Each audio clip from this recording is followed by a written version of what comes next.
So, I was in the backstage developing my Perceptual Tonemapper. One that preserves color purity and simulates the human eye adaptations to different light conditions. And since for this very reason it's important to test it on the widest variety of lighting conditions, I said, if I quickly make a day-night cycle, everything will be faster. And here I am, 2 months and a half later, telling you that spinning a light around ain't enough to make time pass in a video game, and with an amazing blueprint that you can get at the link in the description. First, how it's usually done. We put a directional light in the scene, we make sure it's movable, we open the level blueprint, and we drop it in, to then add to it a small rotation pitch at each tick.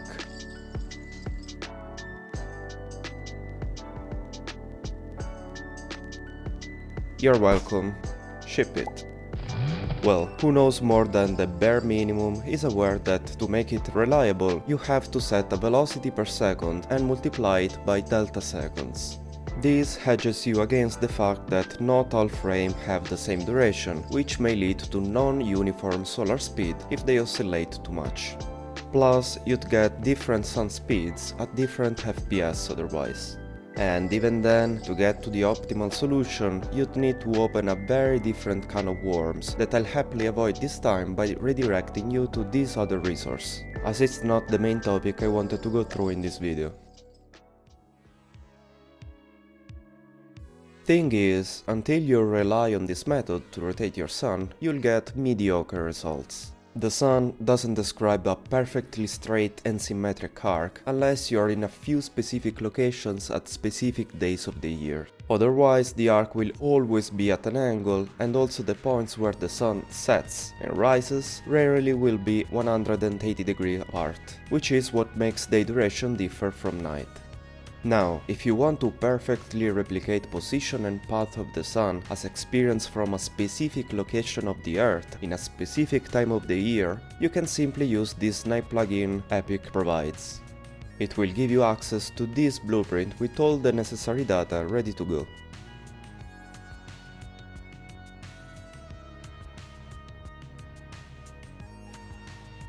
In this case, I just wanna be able to freely set an arbitrary, realistic sun arc in an intuitive way. So I'll leave this deeper level of simulation aside and I'll start by making my own extension of the base directional light class. Well then, how do we approach this? We surely need a rotation axis around which we'll spin our light vector. Since we also want it to be easy to manipulate, we can start by noticing that to properly direct our usual directional light, we just need to mess with its Y and Z rotation components, pitch and yaw. The first for elevation, the second for direction. That's cool, let's recycle this system. We define a rotation axis 3D vector, which we set through an user-exposed 2D vector called world rotation axis, that we use to make a rotator from which we can extrapolate the X vector. And we can add another arrow component to preview it in the scene.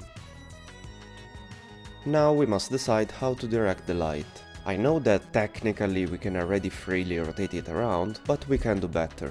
It would be nicer if it was strictly tied to the rotation axis.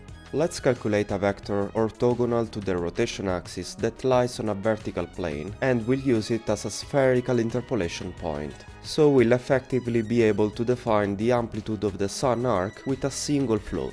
The result of this interpolation becomes the actor's new forward vector to compute the rotator for its rotation. Everything's nice, but it's still quite hard to guess what will be the actual sun path in the sky. We need a way of previewing it.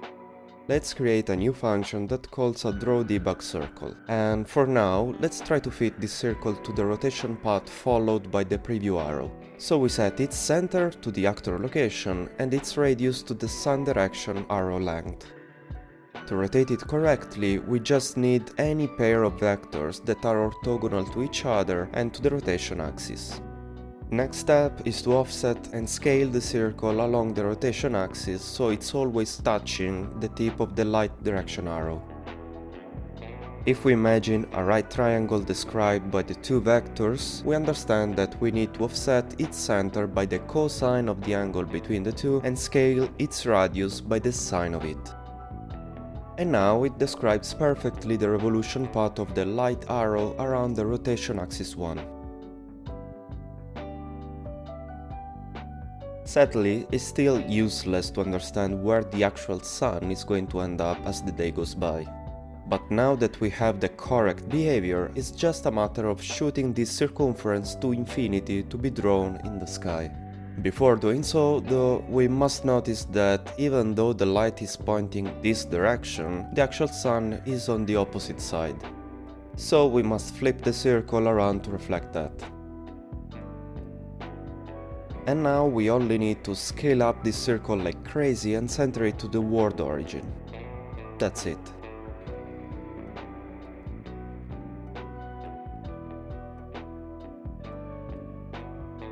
At last, let's expose as function input the draw duration, so we'll be able to set it as desired from outside. We're finally ready to revolve our sun around our axis by simply defining an angular speed to rotate our forward vector with, which we'll use each frame to update the actor rotation.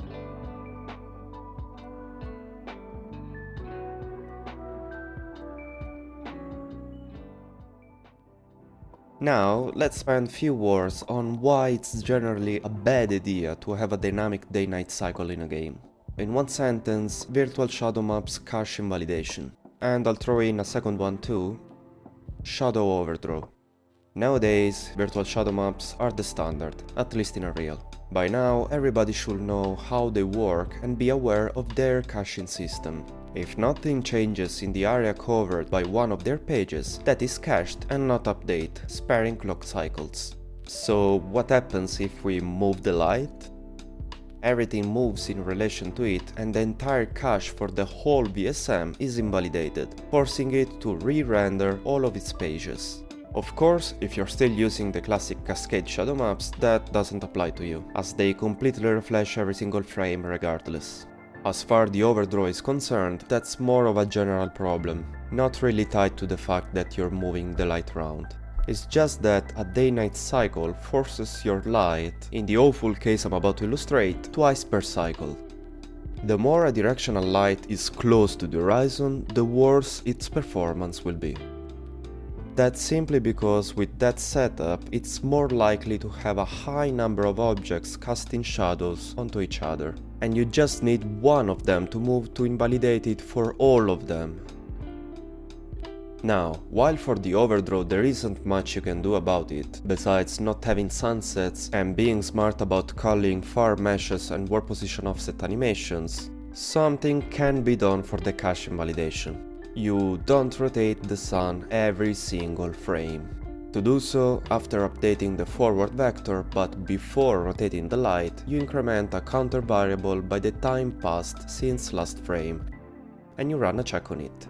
If it's higher than how often you want to update your light, you proceed to do it, otherwise you don't. And be sure to reset the counter each time. In this way, you obtain a direct way of scaling performances, while ensuring consistency of day-night cycle duration.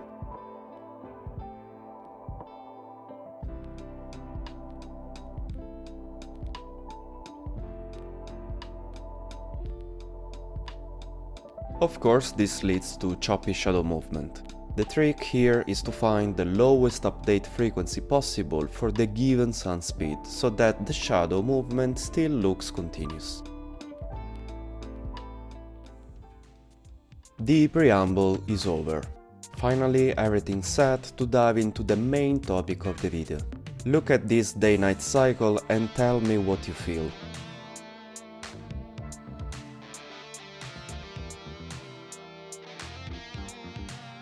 Everything feels okay until sunset or sunrise, doesn't it? Around those moments, the sun seems to abruptly accelerate to nosedive in or out the horizon, leaving the exposure and lumen behind trying to catch up.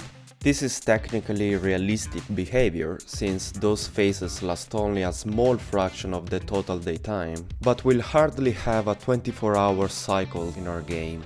So, given the increased speed, we find ourselves having to deal with this emerging issue, especially as soon we notice that if we are quantizing the light update, it increases a lot the update rate needed to keep the apparent movement continuity. In fact, we can actually start from this to better address the issue. What if we make it so that it's the shadow speed to be constant instead of the sun rotational one? To do so, we can imagine a simplified case where we only consider the shadow projected by a point of height 1 on an horizontal plane centered at the origin. What we want to find is, for any combination of rotation axis and light direction, the required angular velocity to make the shadow move by a predefined amount of units. The math needed to calculate all of this is above my ability, to be honest, so I had to vibe the ride. But thanks to Visual Tech Wife's review, who's a much smarter than me physicist, I can assure you the solution is good. What comes out is a curve like this, that gives the sun a higher angular speed the closer it is to the zenith, and it slows it down the more you approach the horizon. The implementation is surprisingly simple, and the result is there. The shadow finally keeps a constant speed regardless of the light setup. Time to address the elephant in the room. Since shadow speed tends to infinity as we approach the horizon, the required angular velocity needed to keep them moving at a constant speed approaches zero, leading the light to a stall and preventing it to ever cross the horizon. Moreover, now we have a very apparent acceleration of the sun when it's high in the sky, which feels very odd. One more, less obvious issue is that now it's basically impossible to precisely define how long a full revolution will last, as sun speed dramatically changes with the distance from the horizon. Crap. As usual, we're trading a set of problems with another, but this time I think I've actually found a blank that it is not too short. The idea is relatively simple. The best way of defining the duration of a cycle is a constant angular speed, which we still want to lower as we get close to the horizon, but only up to a certain point, hopefully still decided by ourselves. And the best curve we could ever use to do so is this constant shadow speed one. So that's easy. We define an angular speed for the zenith and one for the horizon, to then interpolate between them with this curve after normalizing it. I think this takes the best of both worlds while mitigating the issues. The sun can cross the horizon without issues, and without giving the feel of speeding up when properly tuned. The cycle duration is kept in a confined range defined by the two angular speeds, and the shadow speed and luminosity transitions vary over time, but not like crazy, allowing you to relax a bit lumen settings too. As a general rule of thumb, I'd say you need to find the highest horizon speed possible that doesn't make the sun feel its changing speed. Once you found a good ratio between the two speeds, it's easy to just scale the cycle duration linearly with a multiplier I've specifically added. Here's some nice side-by-side comparison time-lapses for you. I've also thrown in some Tonemapper comparisons as appetizer for my coming video. In the meantime, remember I have a Discord server full of beautiful people sharing tech art knowledge and cool projects. Moreover, huge thanks to my supporters on Patreon. I've been trying to make this my full-time job, and your support is hugely appreciated. Remember, you can download this blueprint at the link in the description, and now I'm finally going to shut up. Enjoy the time lapses and see you in the next one.